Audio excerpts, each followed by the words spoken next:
தாயக விடுதலை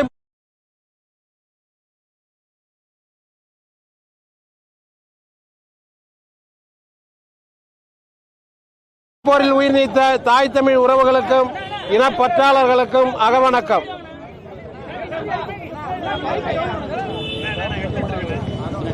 நிறைவு செய்வோம் வீர வணக்கம்.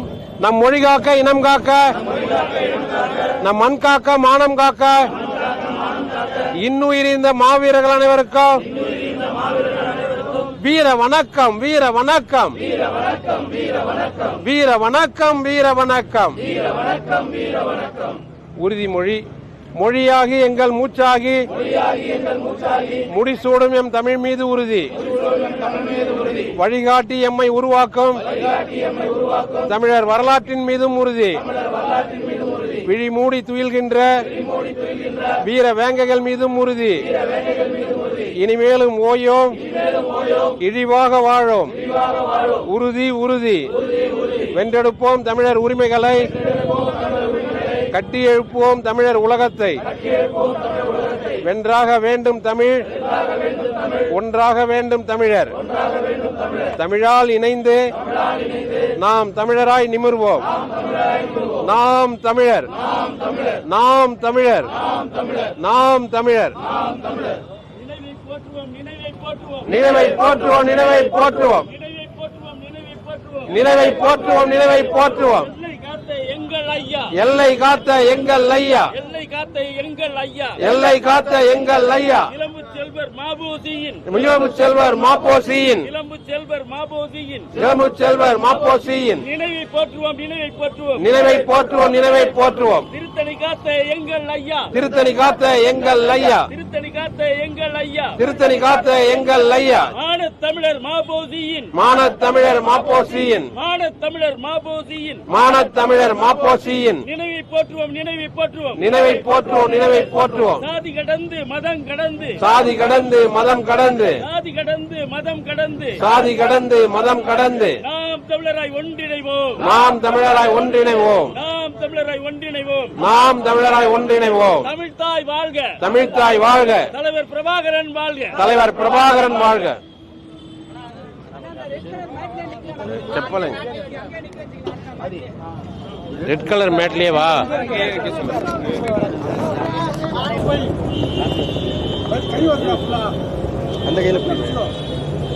தமிழ் பேரின மக்களால் சிலம்பு செல்வர் என்று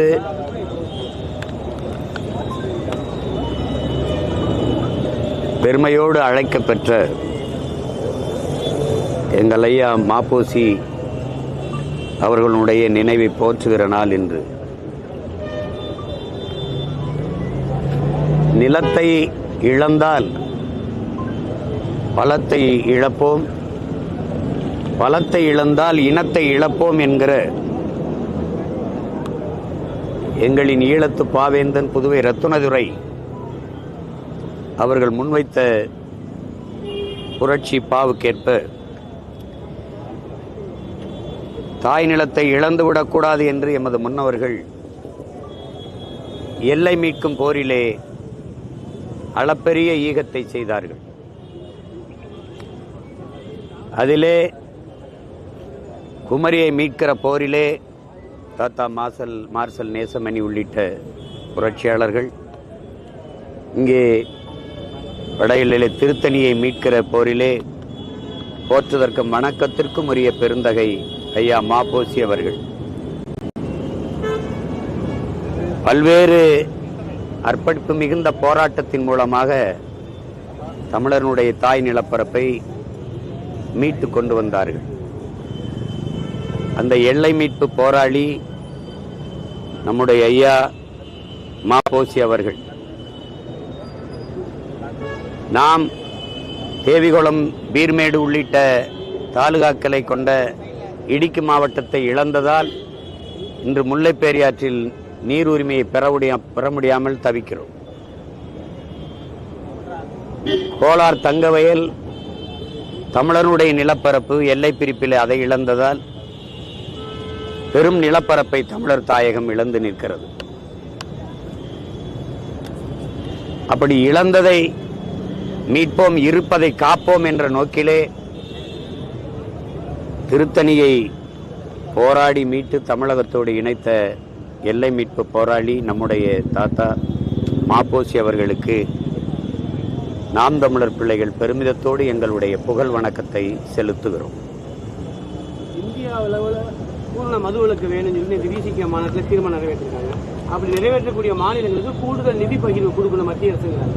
சாத்தியமா? வாய்ப்பு இல்லை, மதுவை சுத்தமாக ஒழிக்கிற மாநிலங்களுக்கு கூடுதல் நிதி பகிர்வு கொடுக்கணுங்கிறது சரியான கோரிக்கை தான். சரியான கோரிக்கை தான். அதை முதல்ல அந்தந்த மாநிலங்களுக்குரிய நிதி பகிர்வு இப்போ மத்திய அரசு அப்படிங்கிறது ஒன்று எங்களை பொறுத்த வரைக்கும் அப்படி ஒன்றும் இல்லை. ஒரு கட்சி இந்தியாவுக்குன்னு ஒரு கட்சியும் தேவையில்லை, ஒன்றும் தேவையில்லை. நீங்கள் ஒரு பொதுவான ஒரு கேள்வி எப்படி வச்சு பாருங்களேன். மத்திய அரசுக்கென்று வருவாய் பெருக்கத்துக்கு ஏதாவது மத்திய அரசுக்குன்னு நிதி ஏதாவது இருக்கா சொல்லுங்க, யாராவது சொல்லுங்க. மாநிலங்களின் நிதி தான் மத்திய அரசின் நிதி, இந்திய ஒன்றியத்தின் நிதி. அந்த அரசு அந்தந்த மாநிலங்கள் கொடுக்கிற நிதி வருவாய் பெருக்கத்துக்கு ஏற்ப அவரவர் தேவைக்கு பிரித்து கொடுக்கணும். இந்தியாவினுடைய நிதி வருவாயை பெருக்குவதில் 2வது இடத்தில் இருக்கிறது தமிழ்நாடு. ஆனால் நான் எல்லாத்தையும் உனக்கு கொடுத்துட்டு பேரிடர் காலங்களில் கூட இப்போ பாருங்க, ஆசிரியர்களுக்கு நிதி கொடுக்காம சம்பளம் கொடுக்க முடியலன்னு ஒரு நிலைமை வந்துச்சு. அப்படின்னா நான் நிதி புதிய கல்விக் கொள்கை ஏற்றுக்க, இதுக்கெல்லாம் கையெழுத்து போடு, இந்த பிரதமர் சிரி பிஎம் இந்த கல்வி திட்டத்துக்கு கையெழுத்து போடுல நெருக்கடி கொடுக்கும். அதை ஏற்க முடியாது. ஆனால் இந்தியா முழுமைக்கும் மதுவை ஒழிச்சாதான், எல்லா மாநிலத்திலையும் ஒழிச்சாதான் நம்ம ஒழிக்க முடியுங்கிற கோட்பாடு. இப்போ குறிப்பாக சட்டத்துறை அமைச்சர் ஐயா ரகுபதி சொல்றதையோ, இந்தியா முழுமைக்கு ஒன்று சொல்றதையோ அதை நாங்கள் ஏற்கலை. இப்போ நீங்கள் உங்களுக்கு குறிப்பாக ஒன்று சொல்கிறேன், இந்தியை எந்த மாநிலமும் எதிர்க்கலை, ஆனால் நாங்கள் எதிர்த்தோம். ஏன்னா இந்திய நிலப்பரப்பில் வாழ்கிறதுலே மூத்த குடி நாங்கள் தான். இந்த துணைக்கண்ட முழுமைக்கும் பரவி வாழ்ந்த தொல்குடி சமூகமும் நாங்கள் தான். பல்வேறு படையெடுப்புகள், இனக்கலப்புகள், பல்வேறு பேர் வந்து குடியேறினாலும் இன்னும் தூய தமிழ் ரத்தம் ஓடிக்கொண்டிருக்கிற கலப்பினம் இல்லாத ஒரு பியூர் ரேஸ், ஒரு தூய இனம் இங்கே தான் இருக்குது. அவ்வளவு பிரச்சனைக்கு இடையிலே இந்த காலத்து பிள்ளைகள் பேண்ட் ஷர்ட்டு, டி ஷர்ட் இதெல்லாம் இந்த மாதிரி உடையை உடுத்தி கூட சென்னை கடற்கரையில் நாங்கள் தமிழண்டான்னு சொன்னதை நீங்கள் பார்க்க முடியும். அந்த அடிப்படையில் இந்தியை திணிக்கும் போது இந்தியாவில் ஒரே ஒரு மாநிலம் தான் எதிர்த்தது. என்னரும் தாய்மொழியை நீ இறந்து விடுமோ என்றதுல எதிர்த்து நின்று போரிட்டது. அதே மாதிரி ஜிஎஸ்டியை யாரும் பெருசா எதுக்கல, தமிழ்நாடு தான் எதிர்த்தது. நீட்டு தேர்வு யாரும் எதுக்கல, தமிழ்நாடு தான் எதுக்குது. அது மாதிரி மதுவை முதல்ல நாம மூடணும். இப்ப குஜராத்தில் மூடி இருக்காங்க, அவங்க மற்ற மாநிலம்லாம் மூணாதான் நாங்க மூடணும்னு சொல்லி திறந்தது யாரு? தமிழ்நாடு அரசு. இந்தியா மூடணும் அப்படின்னா அப்ப மாநில உரிமை ஏன் பேசுறீங்க? எல்லாம் மாநில உரிமை பேச வேண்டியது. ஒரு காவல்துறைனா சிபிஐ கேட்கிறோங்கிறது, சாதிவாரி கணக்கெடுப்புனா இது மத்திய அரசு எடுக்கணுங்கிறது. ஆனா சாதிவாரி இடஒதுக்கீடு கொடுத்தது யாரு? அருந்ததியருக்கு 3 விழுக்காடு கொடுத்தது யாரு? நீங்க. இஸ்லாமிய பெருமக்களுக்கு 3.5 விழுக்காடு கொடுத்தது யாரு? நீங்க. சாதிவாரி இடஒதுக்கீடு கொடுக்க முடியும், சாதிவாரி கணக்கெடுப்பு எடுக்க முடியும், அந்த உரிமை உங்களுக்கு இல்லையா? அது இல்லையா? இது எப்படி? எது ஒன்றையுமே மத்திய அரசுக்கு சாட்டி விட்டுறது. அவர் தான் எடுக்கணும், சாதிவாரி கணக்கெடுப்பு அவர் தான் எடுக்கணும். ஆனா வாய்களையும் மாநில உரிமையை நாங்கள் காப்போம் மீட்போம் பேசுகிறது. மதுக்கடையை திறந்தது யார்? அதான் பேச்சு. திறந்தது மாநில அரசு. அது ஐயா கருணாநிதியுடைய அரசு. திராவிட முன்னேற்ற கழகம் சொல்ல முடியாது. பேரறிஞர் அண்ணா என்கிற பெருந்தகை ஆட்சி காலத்தில் இல்லையே, பக்தவச்சலம் ஆட்சி காலத்தில் இல்லையே, காமராஜர் ஆட்சி காலத்தில் இல்லையே. அப்போ கேட்டா அது சுத்தி கற்பூரம் தீரியும் போது கையில எதுக்கு கற்பூரத்தை வச்சுக்கிட்டு இருக்கு? எப்படி இருக்க முடியுங்கிறது. ஏன் கற்பூரத்தை கையில வச்சுட்டு இருக்க? தூக்கி நெருப்புல போட்டு இரு. இதெல்லாம் என்ன பேச்சு? புதுச்சேரியில இருக்குது மது அப்படின்னா போய் எல்லாரும் மொத்த பேர் அப்படியே போய் குடிச்சிட்டு வர போறானா? விழுக்காடு எத்தனை பேர் இருக்கும்? 2 விழுக்காடு 1 விழுக்காடு குடிப்பானா? அத காரணம் காட்டுறது. கள்ளச்சாராயம் வந்துருங்கிறது. அதை சொல்றதுக்கு இவ்வளவு பெரிய அதிகாரம், இவ்வளவு ஒரு காவல்துறை கட்டமைப்பு அது தேவைப்படுதா? கள்ளச்சாராயம் வந்துரும்னு சொல்றதுக்கு ஒரு அதிகாரமா? எப்படி? சீமானு கோட்டு போட்டா பிஜேபி வந்துரும் சொல்றதுக்கு ஒரு திராவிட கோட்பாடா? ஒரு கட்சியா? வர விடமாட்டோம்னு சொல்றதுக்கு தான் கட்சி அதிகாரங்கள் தேவைப்படுது, தலைமைகள் தேவைப்படுது. வந்துரும், அவருக்கு போட்டா வந்துரும், இவருக்கு போட்டா வந்துரும். இது என்னது? இது மதுக்கடையை திறந்தது யார்? நீங்க. இப்ப மூடுறதுக்கு என்ன பிரச்சனை? அதுல அண்ணன் அந்த விசிகா மாநாட்டில் வந்த கோரிக்கையே இருக்கிறேன். மதுவை மூடிட்டா அதுல ஏற்படுற பொருளாதார இழப்புக்கு ஏற்ப ஒரு நிதியை கூடுதலாக கொடுக்க வேண்டியது. சரி, அந்த கோரிக்கை சரி. குஜராத் 55,000 கோடிக்கு பால் விற்கும் போது நீ 50,000 கோடிக்கு சாராயம் வச்சு சாடிச்சிட்டு இருக்க. ஏன் பாலுக்கு வர நீ ஏன் வரல? அவனோட குஜராத்தோட அமுல் இங்க விற்குதா இல்லையா? ஏன் கேள்வி கேட்ட தம்பிங்க, குஜராத்தோடைய அமுல் இங்க விற்குதா இல்லையா? உன்னோட ஆவின் வெளியில போகுதா? இங்க வருது. உனக்கு பால் எங்க இருந்து வருது?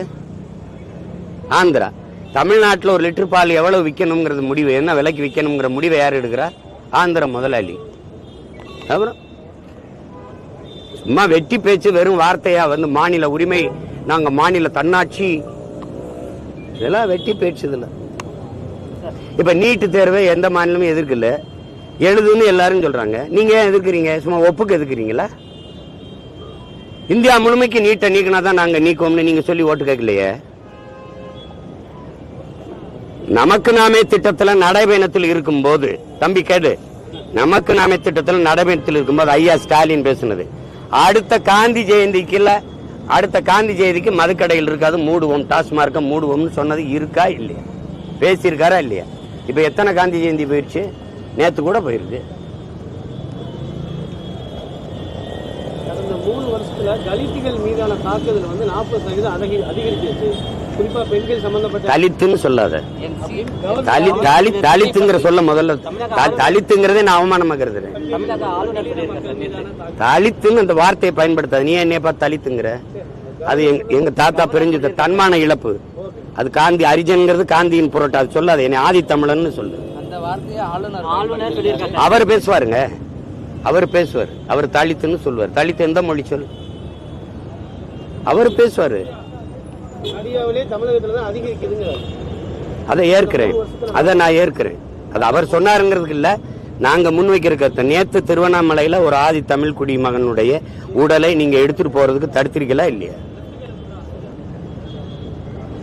இறந்தவன் எல்லாம் தெய்வம் ஆயிரான்னா ஒரு பிணத்தை எடுத்துட்டு போறதுல உனக்கு என்ன பிரச்சனை வருது?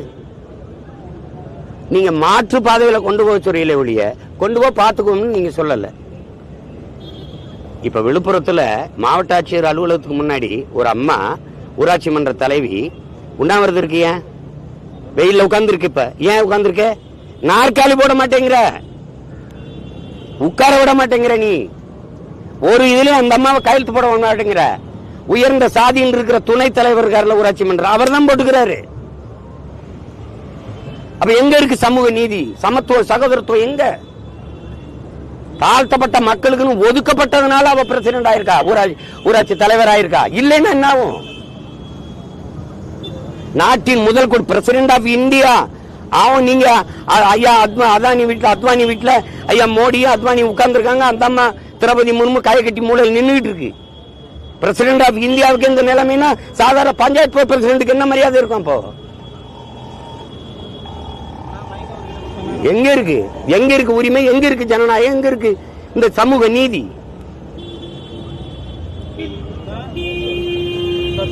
கடந்த 2 நாட்கள்ல நாம் தமிழர் கட்சியுடைய மாவட்ட நிர்வாகிகள் பொறுப்புல இருந்து 2 பேர் விலகியிருக்காங்க கட்சியை விட்டு.